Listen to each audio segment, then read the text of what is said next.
At last we were on the plane. It was a trip that almost never happened for so many reasons.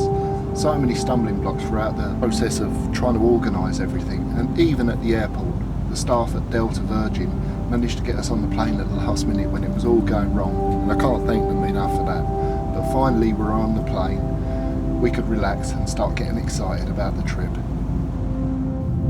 We were going to one of the places that I'd looked at so many times over the last few years, and I really wanted to get out there sometime and have a go. And so this was the chance to do that. This was the amazing Dale Hollow Lake, a massive lake on the Tennessee-Kentucky border. It actually reminds me of so many ways my favourite Lake Cassian in France, albeit on a much more bigger scale, a massive scale, and it just looked beautiful. But besides that, there's so many good stories of lovely carp, you know, from people like Alex Smith, who had been there and had a fantastic trip with some of the American guys. And there were plenty of fish like this in there. This one caught by Paul Hunt, a lovely fully scaled mirror. They were the things that I was going for. And now we were on the plane. Finally, after all the planning, the problems, we were on our way. We still had 2 days to go before we could get on the lake, so we stopped off at Chattanooga in a lovely little hotel where we could just chill out and get things organised. We still had food to buy, bait to buy, so we visited grain stores, got maize, chilled out, sorted the gear out and just got ready for the trip that was ahead. Of course, when it comes to food supplies, where else would we go other than Walmart, the massive superstores? And we got just about everything we needed. It wasn't as cheap as what we thought, but we had it and we were ready to go.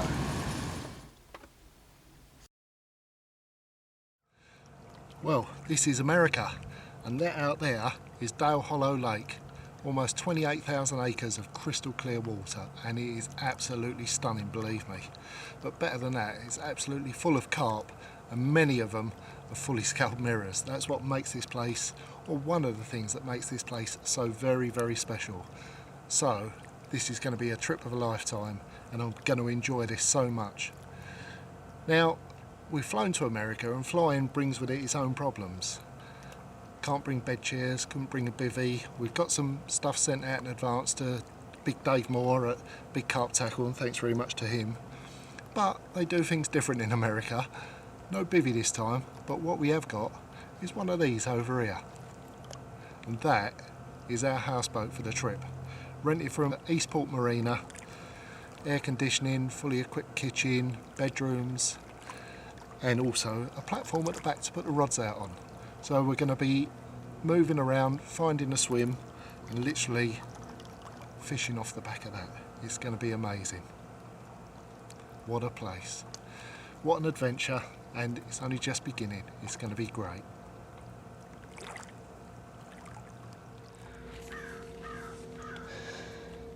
Well, if you can get your head around this is a map of Dale Hollow Lake.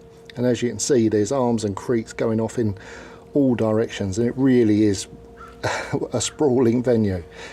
Now, the people I'd spoken to before about this place had fished around the sort of main body of water. You know, there's this main body and all these numbers of various marinas, most of which didn't have any houseboats for rent, or at least for the time that we would have been here, for the duration. One that did have was Eastport Marina, and they've been absolutely brilliant with us. Only problem with that is that it's right down here, number 21, right down in this little creek. So we've literally had to start from here, which was our base, and come all the way up this narrow little channel, all the way up here. I mean, don't get me wrong, I've no doubt we've passed hundreds, thousands of carp and good swims on the way up. And there were areas that really looked good, but it did look better and better all the way up here. And this main body of water was the area I wanted to fish. And so we've ended up, I don't know if you can see it, on this little island there. And probably from A to B, I reckon is between 30 and 35 miles. It's a long old way, and it's taken best part of a day to get there. But, you know, it's all part of the fun. It's a long old trip, but we're here, and yeah, it's looking fantastic out there. So there we go. Welcome to Dale Hollow. Before settling down for a few days, we wanted to make sure that we were in the right spot, and so it was quite late by the time we finally chose where we wanted to be. We didn't have really too much chance to have a look around, but I got the rods set up, got them out and got a bit of bait out there. The plan was to get things more settled and sorted over the coming days, but for now it was just nice to be fishing.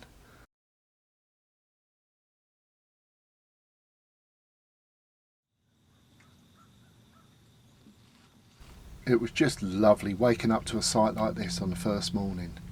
It was warm, it was atmospheric, and it just looked brilliant out there. But to top it all, during the night we'd caught fish.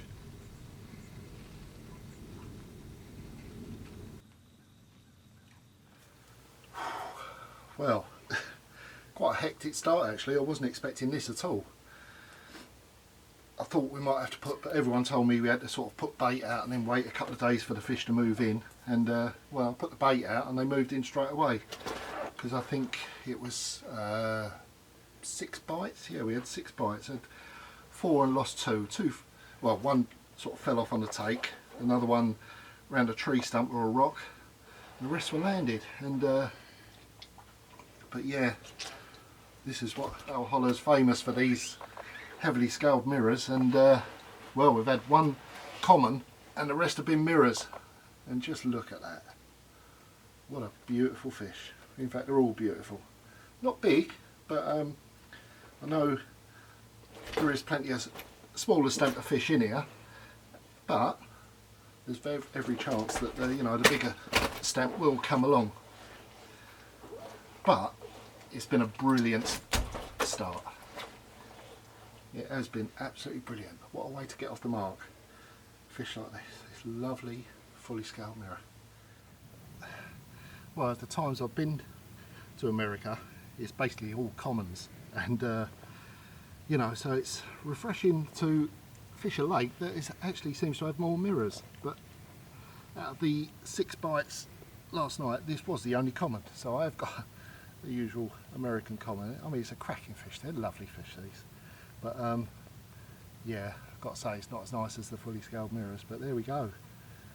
They're certainly outnumbered, but there's plenty of them out there. Never fished off a houseboat before, but one bonus is you catch things like this beautiful fully scaled mirror. I mean, it's absolutely stunning, that is, isn't it? The other thing is it's got air conditioning on the boat, so we can literally, well, I've got my rods off the back of the boat. We can sit in the air conditioned room in the cabin, just waiting for it to go off. So it is luxury, but why not? We're treating ourselves for a change. But yeah, the fishing's good and life's good. So yeah, happy days on the houseboat.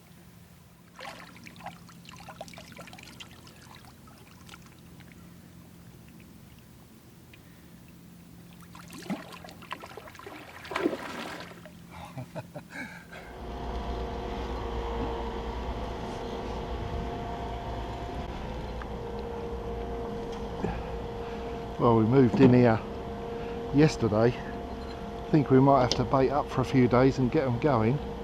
And I think this is fished bite number 7 since last night. We've landed on them.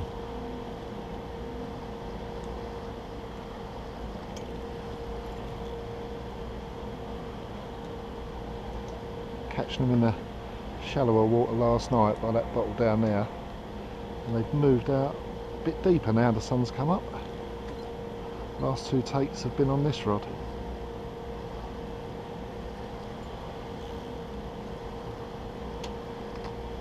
Oh, and there's another one there.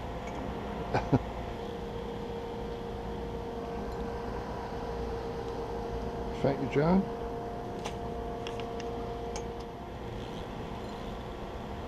Oh wow, that's another lovely fully scaled mirror.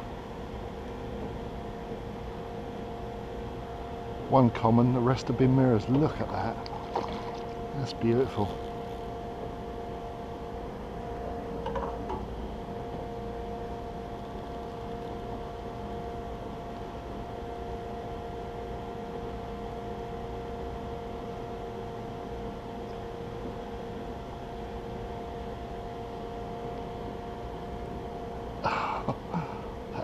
stunningly beautiful. Wow. Well, this lake is known for fish like that, and I didn't expect to see them so quick, but that is a Dale Hollow carp. Wow, beautiful.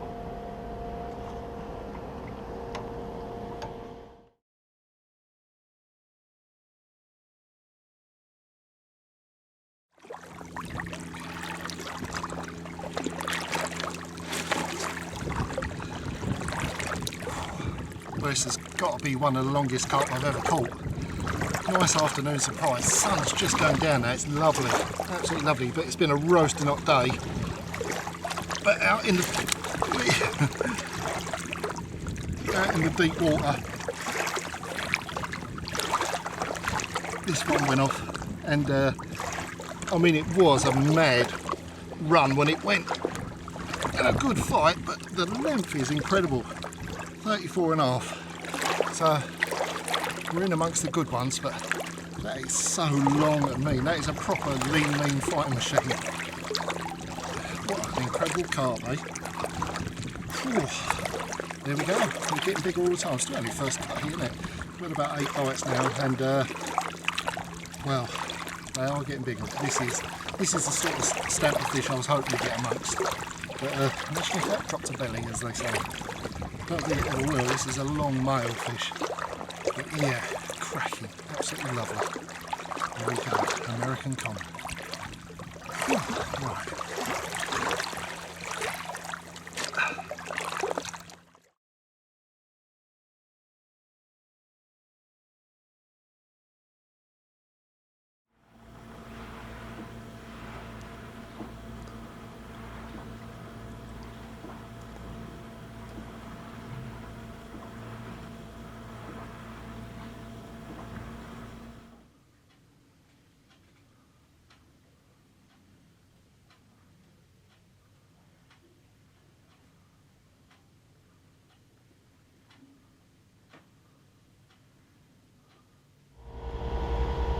Warm out here. Sun's starting to go down now anyway. A bit noisy with the generator going, but we need that because of the aircon, so apologies for that. But I've just been having a think about the setup really, and I thought the rod pod would be ideal because it fits in that little gap perfectly. The trouble is, that's where we need to net the fish as well and carry them up. So really it sort of blocks the area. So what I'm going to do is do away with the rod pod and have 2 bank sticks. I mean, we've bought 2 licenses for me and Joan, so we can use 6 rods. I'm only going to use 4, but that way I can have 2 rods each side and still leave the gap in the middle to go down and net the fish. So that's the plan. Let's do it. Right, there we go. I think that's a better idea. I can get another rod out on that side now. Got them 2 there, and I've got this walkway now. Get down there and net the fish. Yeah, I think it's a bit tight for room here anyway, so just got to make the most of what room you have got.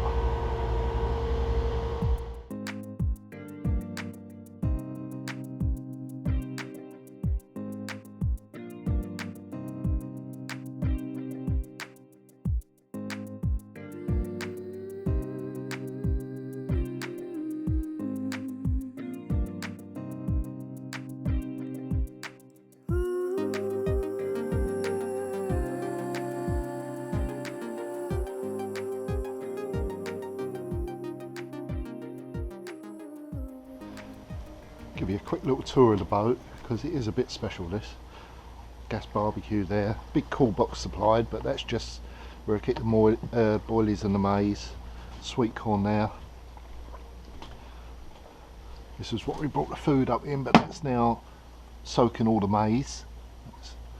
Looks horrendous, but yeah, the boat has to be tied up at each corner 45 degrees to a big tree basically, so it's tied off each corner, and yeah, it's just nice to sit out here in the sunshine. Right, inside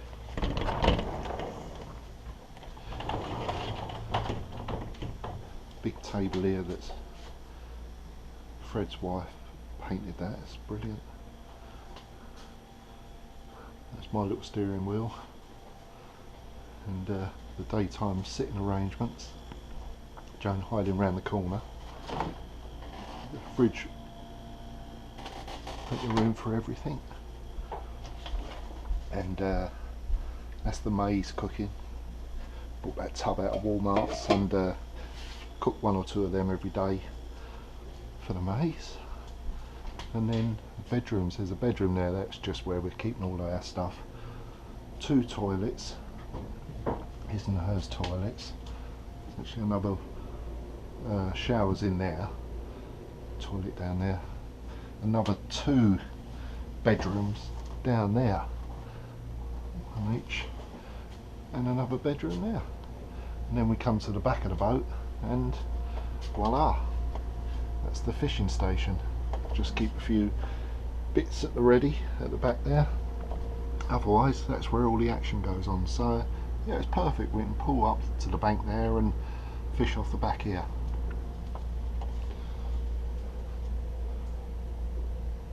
Proper bivvy this is.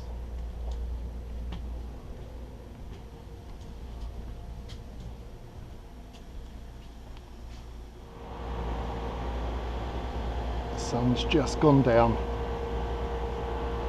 Generator's still going with the air conditioning, but that's what that noise is. But the fish are moving in close like they do. Action today was all out at the far marker. As it gets dark, they start to move in to the close marks and round the weed beds.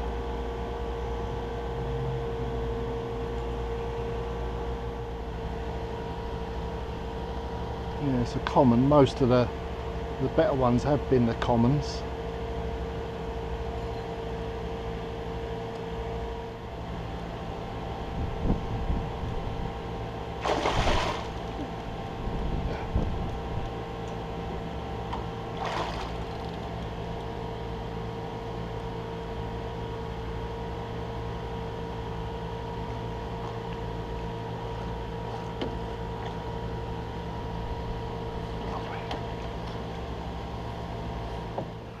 Well, the plan was to get the drone out this evening and send it up and film the sunset, as it's quite a nice one.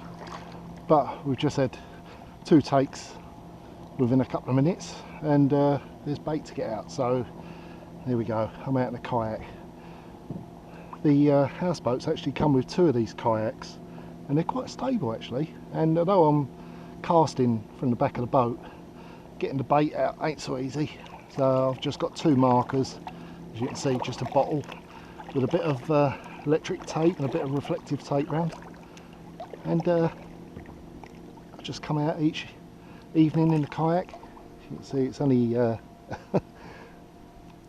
only about 30-40 yards from the houseboat. It's not far, but it's so much easier baiting up like this. So got a bucket of maize, sweet corn and candy nut crush. So half a bucket goes around this one.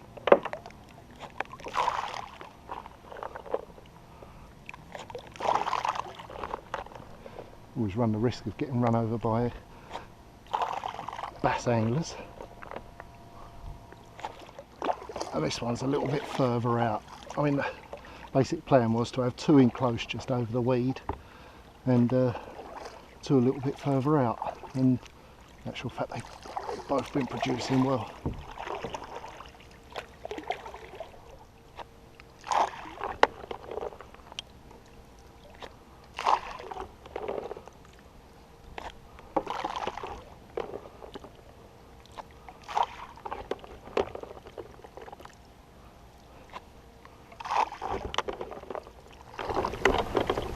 Drawn them in. Yeah.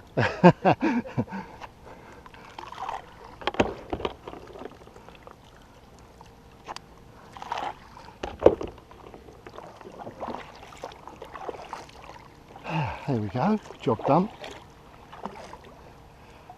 yeah, there's always the risk with the bass anglers. I mean, they're pretty good guys. They just don't understand carp fishing. No one does it out here, so they don't understand lines coming off the back of the boat. But they did see them and didn't go through the lines. So fair play to them. Nice people.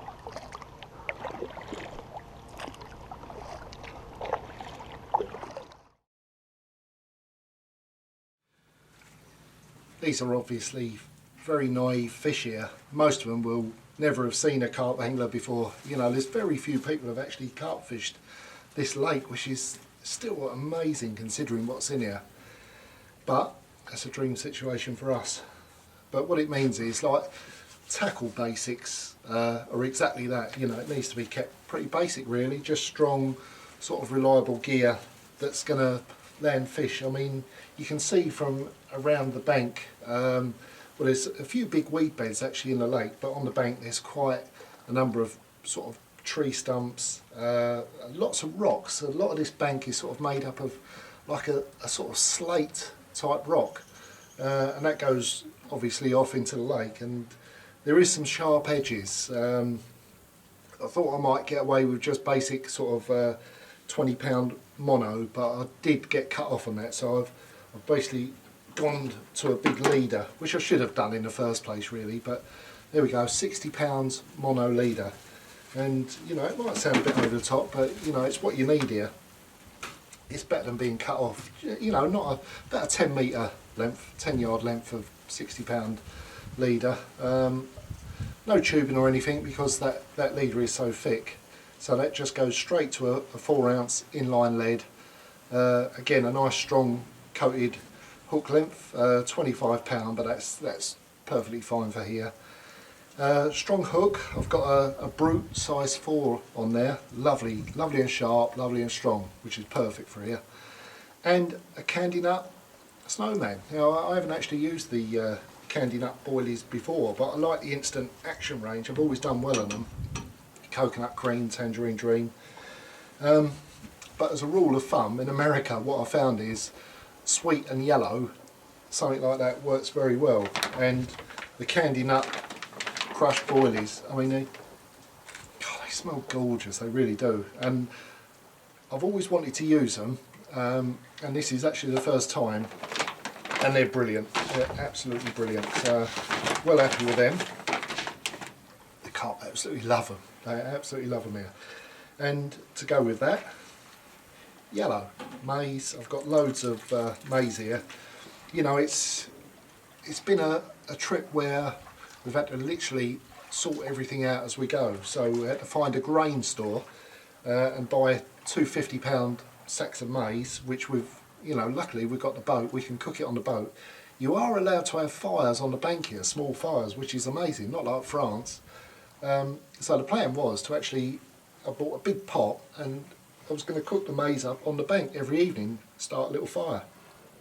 But it's been so hot, you know, it's hard to actually come out here, and the last thing I need on top of the heat is sit in front of a fire. But, you know, I've just been plonking it on the cooker, on the houseboat, and cooking 1 or 2 pots a day, and that's perfect. You know, and of course on top of that, the old faithful sweet corn. Walmart's, it's not as cheap as what I thought it was, but we're getting 2 cans for $1 in there, so I bought loads of them. So we've got loads of sweet corn, loads of maize, plenty of boilies. I always find on any trip anywhere that the biggest fish end up coming over boilies. So plenty of them, 15s and 20s will be going out. And that's about it. Like I say, it's nothing technical. You know, these fish are naive fish. It's all about strong gear, reliable gear, attractive baits, and just landing them. When you hook one, you want to land them. So that's what that's all about. Getting the bites, getting the fishing.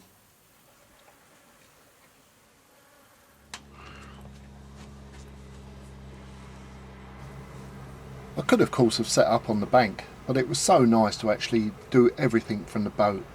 And the scope rods in this occasion were absolutely made for a job like this. 9 foot 3.5 scope black ops were perfect for fishing from the boat.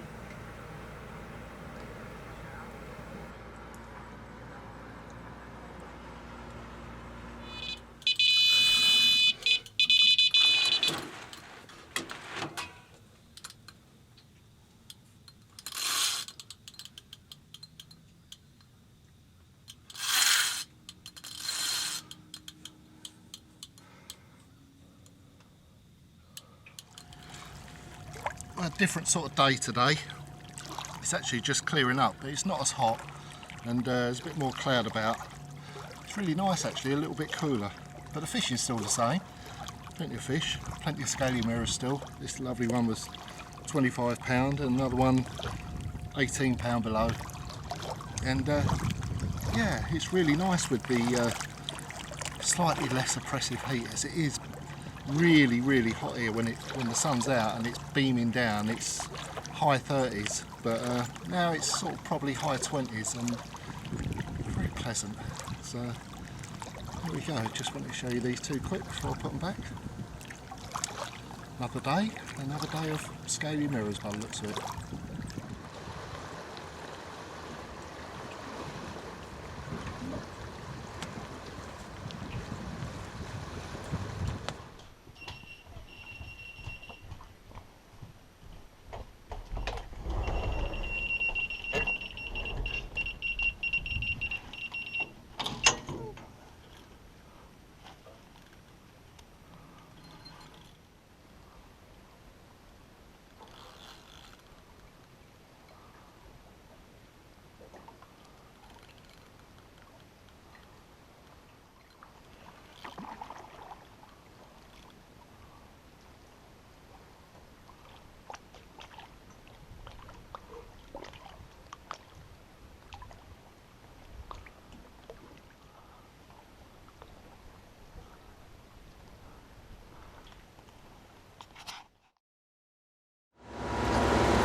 Chaos in the swim.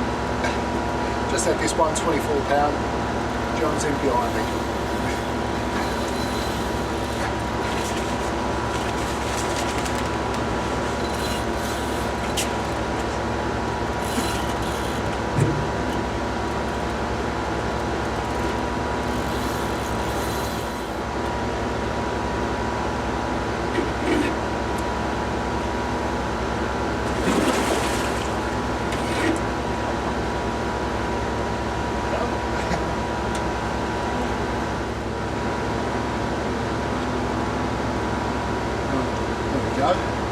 That is your first American carp.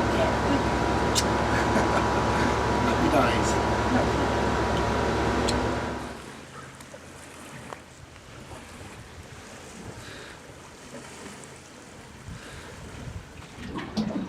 Oh, lovely morning to be sitting out by the rods.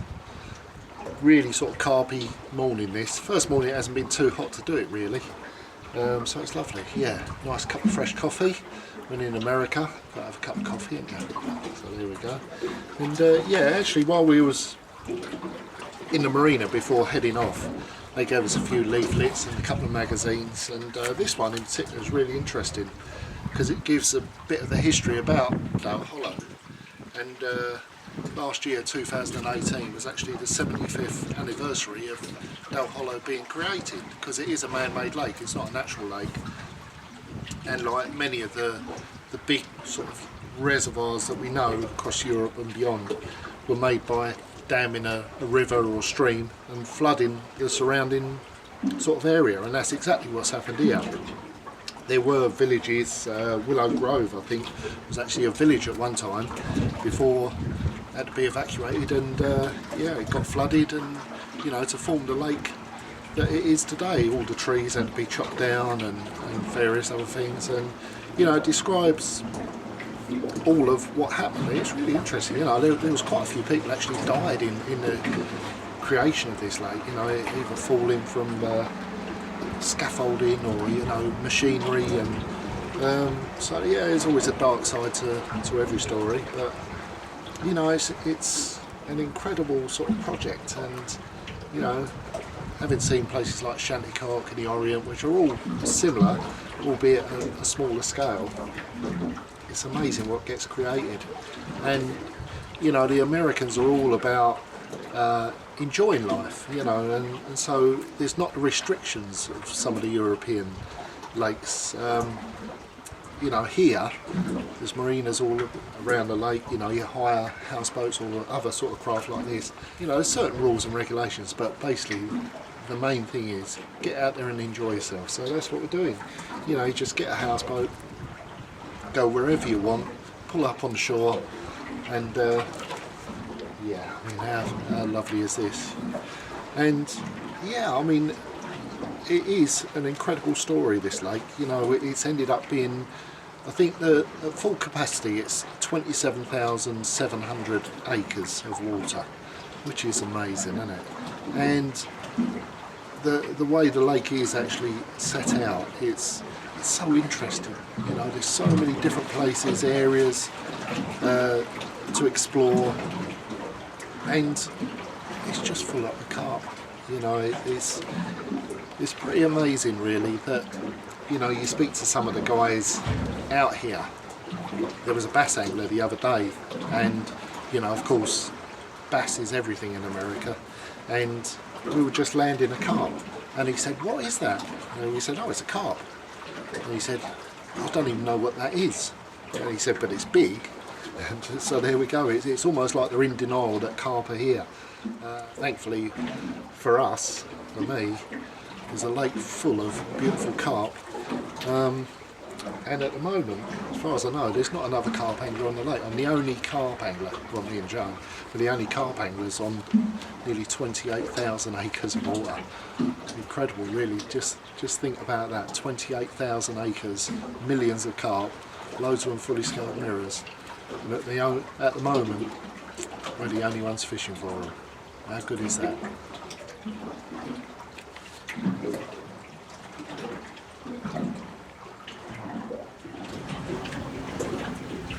We'd already had a brilliant time and caught far many more carp than I ever imagined we would do.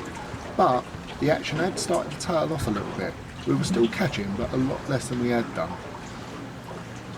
So we had a dilemma. Did we stay put and keep catching and hopefully the action improve? Or did we try and find another spot where there was more fish, or with the chance of actually catching nothing for the last few days? What to do? In the end, we decided to move.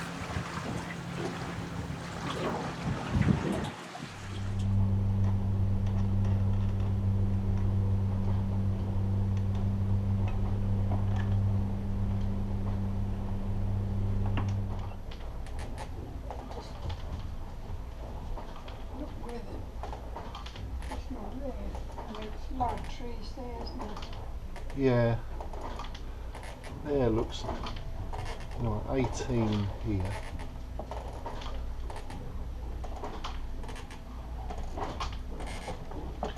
I mean, we can go and have a look. It ain't going to work. Go and have a look over there somewhere. Right.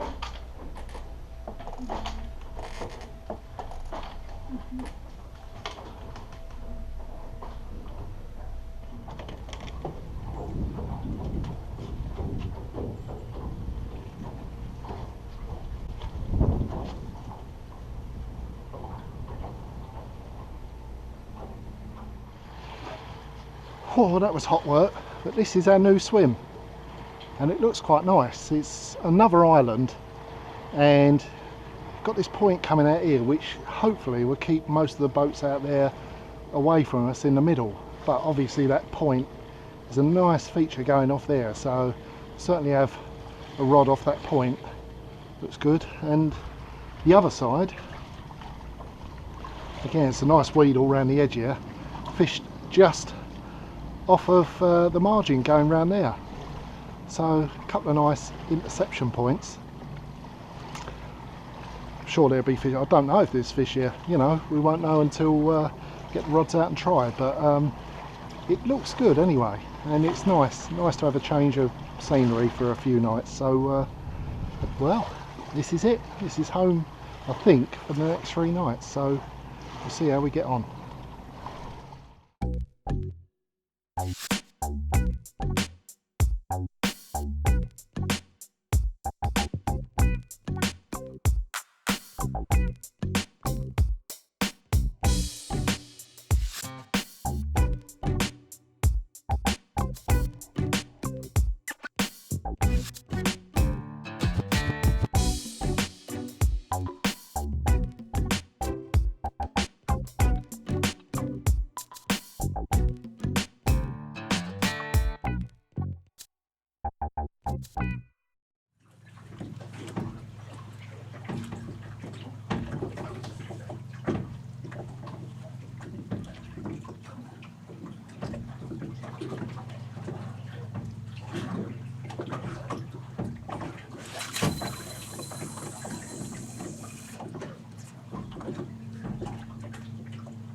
it took a little while to get going. Didn't get the first bite until 4 o'clock this morning, but yeah, the move certainly paid off. This is fish number 4, lost one as well.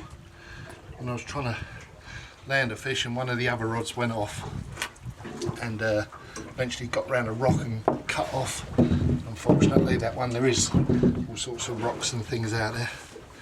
But here we go, all commons actually, which is unusual. But yeah, decent fish that one, nice. So there we go, it was worth the move. Plenty of fish out there, I've seen them jumping from dark, well, up until now. You know, fish have moved in. Once they find the bait, it seems, that's it, they move in and start having it. So there we go, happy days, a good move after all. I was fearing the worst when nothing happened for a while, it was all quiet, but it's all good now. Here we go, get back, get the rod out, so there's more fish out there.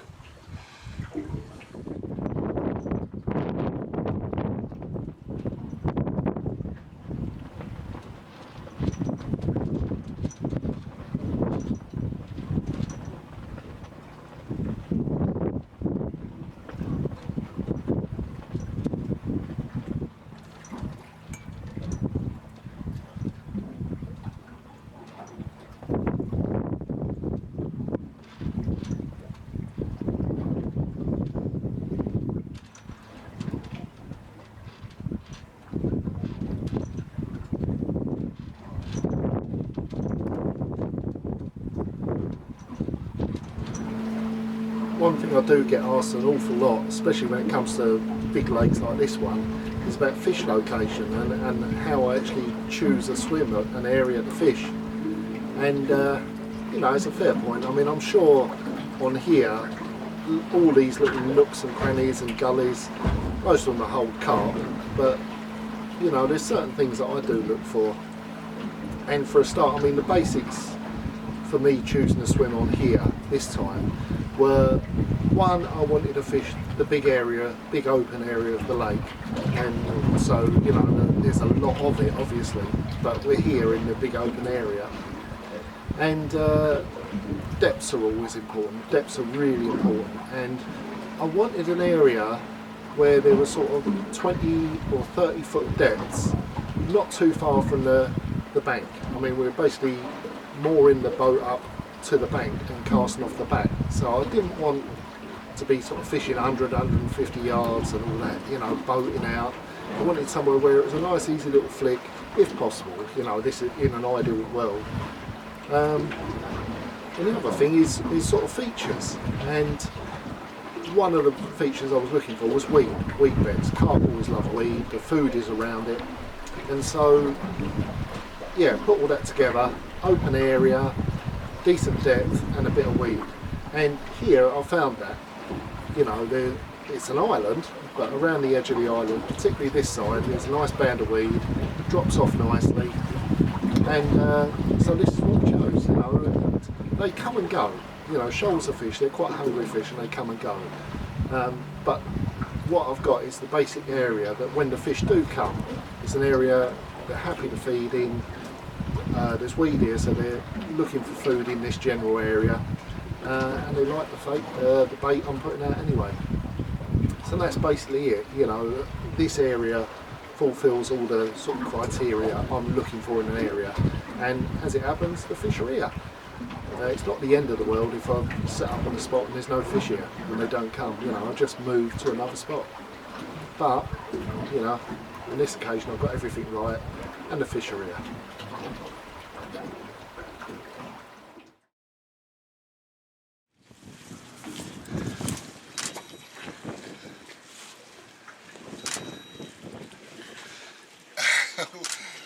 Well, it has been a bit crazy.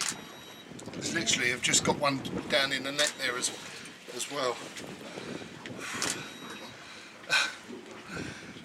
Lovely, isn't it? Oh God. But yeah, it's great, isn't it? I mean, yeah.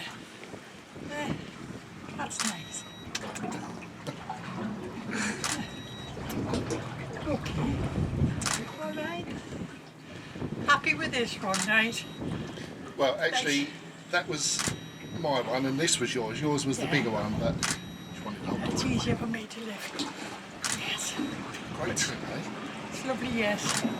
Fully scaled on Dale Hollow. It's lovely in America. Loving it.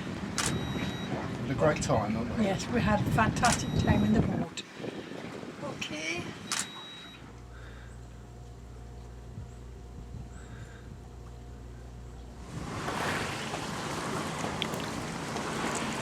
Well, there's loads of shells in the sack.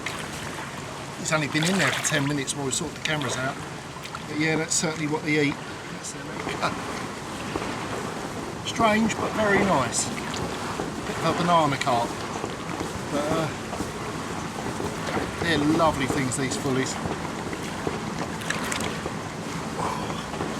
And any time, day or night, as long as the food's out there, they keep feeding. And keep wriggling. Yeah, there is lots of snags out there of all sorts. There's loads of big rocks that are quite sharp on the edges. So I have been cut off a few times, not too many thankfully. But there's loads of tree stumps and branches out there as well. This was one I brought in through the night with a fish attached to it as well. Took some dragging out, that did. It's quite heavy, it's drying out a bit now, but yeah, that's the thing with man-made reservoirs, there's always snags still in there, mainly tree stumps, branches and whatever, but like I say, rocks as well. But that's one less anyway.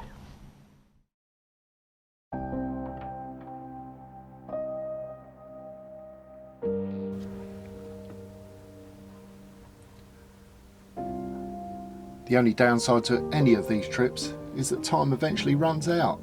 It had absolutely been fantastic on here. We really enjoyed it, and in fact we'd actually stayed another couple of days longer than we should have. But even that time ran out. So before we knew it, the last day was upon us.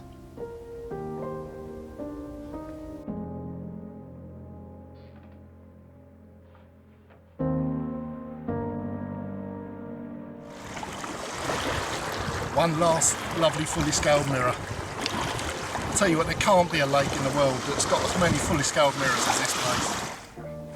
Well, last morning on here, and another hectic night, another 10 runs last night, and I just stuck with it. Funny enough, I found little crayfish the other day, and I think there's a lot of them here, because the spots I baited further out, I was coming back with no bait on, and one rod that I dropped shorter, 9 of the 10 bites all come on that short rod, all on the candy nut crush. I haven't even tried anything else, they like that so much. But pick of the bunch was this, another really long 34.5 pound common. I mean, what a fish that is. I think I probably lost a good one yesterday, which I was really disappointed about, and I wanted to sort of end Dale Hollow on a high note. And well, this is it, you know, it's lovely to finish with a fish like this. I mean, it's not the end of the trip, but it's the end on here, unfortunately, because this place is absolutely fantastic. But there we go, I think works out about 75, 76 runs we've had over 9 days, so loads and loads of action. It's been brilliant.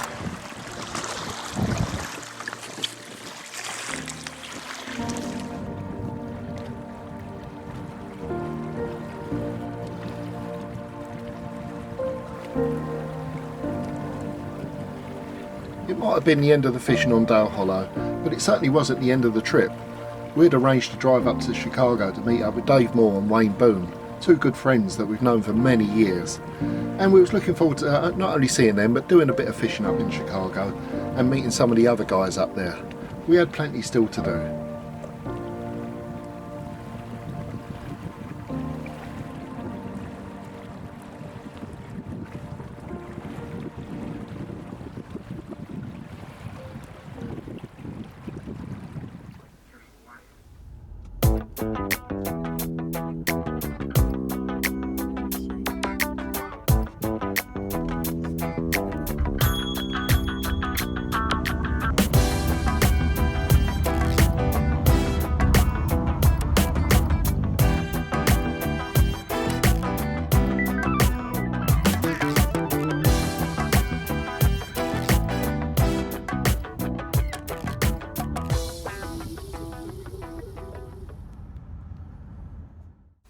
On the way we had to drive up through Kentucky, and looking on the map we had to pass very close to Louisville, and as a boxing fan I knew that that was where Muhammad Ali was born and raised, and so I couldn't miss an opportunity like that, and we stopped off for a few hours just to have a look around at his hometown where he was raised.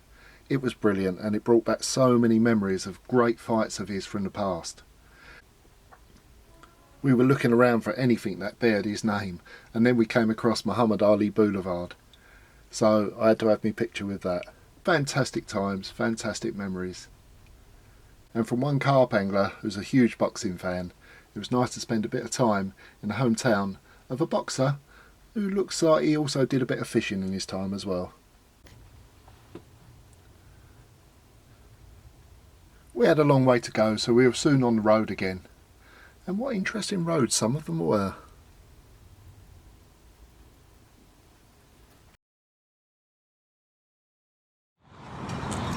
Whew. Well, this is Chicago. All the skyscrapers in the background there. Joan just getting the gear sorted out. We're in Montrose Harbour, only here for the day. Some of the American guys are fishing a bit further down. Dave Moore's just down there. And but we're here. It's a bit cloudy and they forecast a lot of rain today, so not going to hang about, going to get set up, see if we can catch one. Chicago carp.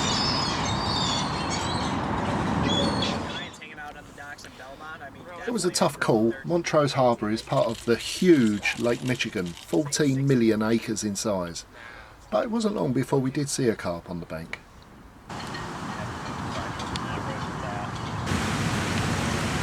Fortunately, we'd hardly got going when the storms arrived, and they were massive storms, part of the tail end of the hurricane.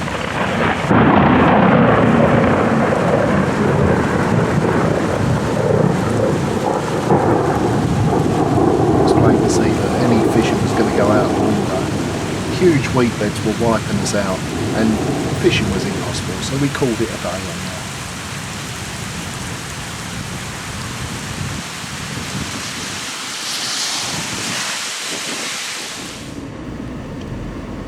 So the fishing was cut short, which was a real shame, as I really wanted to catch one from there. But instead we hit the road again, through the Chicago rush hour and the storm, which made driving difficult. But the next day we were due to meet up with about 40 of the guys to fish a competition on the river running through the town of Joliet. And that was really tough as well. Because of the storms, the river was raging through, and I even had to put a pack of water bottles on the rod pod just to hold it in place. We could only fish in the edge. So we knew it was going to be tough fishing, and indeed there was only a couple of carp caught that day. But the great news was, the biggest one of the day was caught by Wayne Boone, and he won the competition. So it was happy days for us all.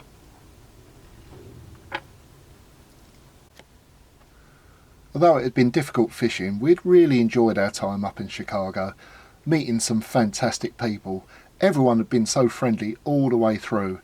And meeting up with other guys, other carp anglers from different countries is always exciting. And the American guys were fantastic. They looked after us so well. We'd made so many new friends.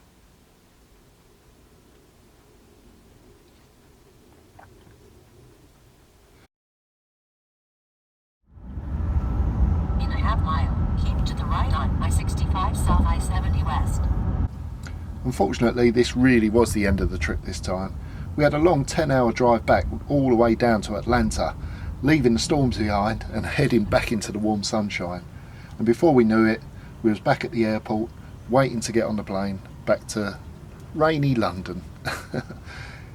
It was a shame to leave, but what a great trip, what great memories we were taking back with us. Dale Hollow was fantastic, the whole trip was fantastic. We'll be back in America for sure. It's an amazing place with so many carp fishing opportunities, and we want to take advantage of some more of those in the future for sure. We will be back.